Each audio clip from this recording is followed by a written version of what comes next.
गोवा में जो घटना हुई बहुत दुखद। हालांकि लोकसभा में कल वंदे मातरम था, तो हम लोग भी ये बात सोचते थे कि वंदे मातरम हमारे लिए ज्यादा इमोशनल है कि गोवा में जो घटना हुई है वो ज्यादा इमोशनल है हमारे लिए। खैर, इस तरह का निग्लिजेंस, खासकर इस तरह के रेस्टोरेंट या इस तरह की जो संस्थाएं बन रही हैं, उसमें इतनी बड़ी घटना हो जाए तो जिम्मेदार सरकार और जो नियम बने हैं वो है जिम्मेदार। और उसके बाद अगर इस तरह से लोग भाग जाएं तो और गंभीर विषय बन जाता है। हालांकि सीमाएं भारतीय जनता पार्टी के पास हैं, उन्हीं की जिम्मेदारी सुरक्षा रखना, नियम कानून उनके पास है, उन्हें कार्रवाई करनी चाहिए, उन्हें पकड़ना चाहिए। यूपी में भी इसी तरह लोग भाग जाते हैं। कफ सिरप का मामला है, सामान्य घटना हो तो बुलडोजर तैयार रहता था, इधर कफ सिरप का इतना गंभीर मामला हुआ जिसमें बड़े लोगों की जान गई, सब बीजेपी के लोग शामिल हैं। सुनने में आ रहा है जो बुलडोजर इन्होंने खरीदे थे उसके ड्राइवर भाग गए हैं, बुलडोजर की चाबी खो गई है, कहीं कुछ नहीं हो रहा है। कोई सोच सकता है, हम तो ये मानते थे 100 करोड़ का है घोटाला, लेकिन अब जो बातें निकल करके आ रही हैं वो कई हजार करोड़ का घोटाला है। और यही नहीं, जिन विभागों को कार्रवाई करनी है वो सब विभाग मुख्यमंत्री जी के पास हैं। अगर उन्हें मौका मिल जाए मुख्यमंत्री जी को बात को दबाने के लिए तो कहीं इनकाउंटर कर देंगे और आपका सहयोग मिल जाएगा, इनकाउंटर न्यूज बड़ी हो जाएगी, कोविड और कफ सिरप की न्यूज छोटी हो जाएगी। गंभीर विषय है, आप भी इसमें मदद करें। ये भागने वाले लोग भारतीय जनता पार्टी भगाती है। इलेक्टोरल रिफॉर्म के ऊपर चर्चा होनी है यार। इलेक्शन रिफॉर्म पर जो डिबेट होनी है उसमें आपका पार्टी से ट्रेड कर रहे हैं और क्या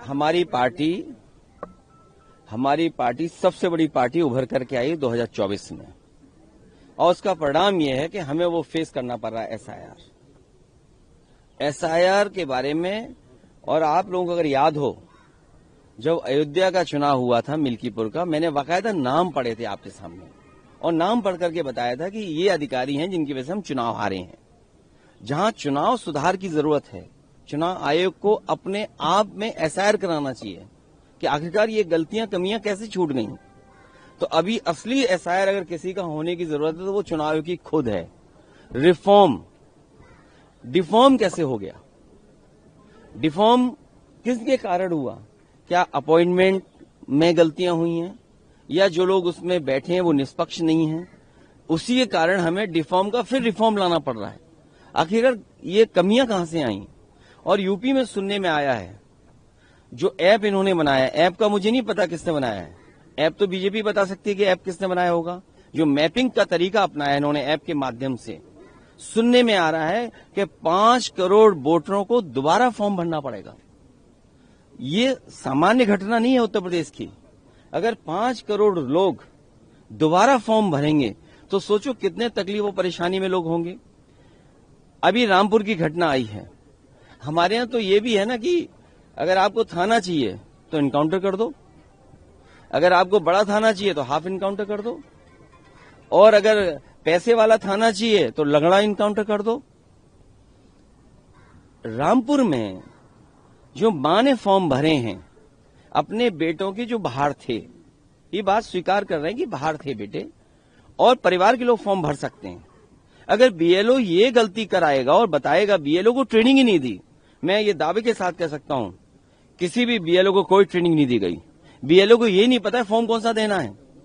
अगर उस परिवार में ये बात कही जाएगी कि आपके बेटे बाहर हैं तो इनको नया वोट वाला फॉर्म भरना पड़ेगा, जबकि 2003 की वोटर सूची में उसका नाम है। डीएम साहब को क्योंकि नंबर बढ़ाना है, रामपुर से हट करके नोएडा डीएम बनना है, इसलिए उन्होंने जानबूझ करके मुख्यमंत्री जी के आने से पहले एफआईआर दर्ज कराई है। मां नूरजहां के ऊपर इसलिए एफआईआर दर्ज की है कि उन्होंने गलत फॉर्म भरा है। 2003 में अगर फॉर्म है तो परिवार का कोई सदस्य फॉर्म भर सकता है। और दावा ये करे सरकार के, लगभग 3 करोड़ से ज्यादा लेबर यूपी के बाहर है। महाराष्ट्र में तो एसआईआर नहीं हो रहा। हमारे यूपी के लोग न जाने कितने महाराष्ट्र में हैं, दिल्ली में एसआईआर नहीं हो रहा, बहुत सारे लोग यूपी के दिल्ली में हैं। तो अभी हाल ही में हमने देखा दिल्ली का एक वोटर, कोई सांसद 2 जगह वोट डाला। कोई सांसद, भारतीय जनता पार्टी के पास ये आजादी है, ये इम्यूनिटी है कि वो कोई सा कानून कोई सा नियम तोड़ सकते हैं। दिल्ली में भी वोट डाला और बिहार में भी वोट डाला। अब यूपी के लोग बिहार में तो हैं ही हैं, यूपी के लोग यहाँ भी हैं, दिल्ली में, बम्बई में है, गुजरात में है। चलो गुजरात में तो एसआईआर हो रहा है, मुंबई में जो बड़े पैमाने पर हमारे लोग रह रहे हैं उनका वोट कैसे बनेगा? तो ये जानबूझ करके जो रामपुर की घटना है बनाई गई है और प्रचार करने के लिए कि मुसलमान हैं, इनको थोड़ा डरा दो, धमका दो। ये एसआईआर नहीं है, ये एसआईआर के बहाने एनसीआर हो रहा है, एनआरसी हो रहा है। और एनआरसी इसलिए कर रहे हैं कि मुख्यमंत्री जी कह रहे हैं हम डिटेंशन कैंप बना रहे हैं, इसमें घुसपैठियां हैं, हम उनको बंद करेंगे।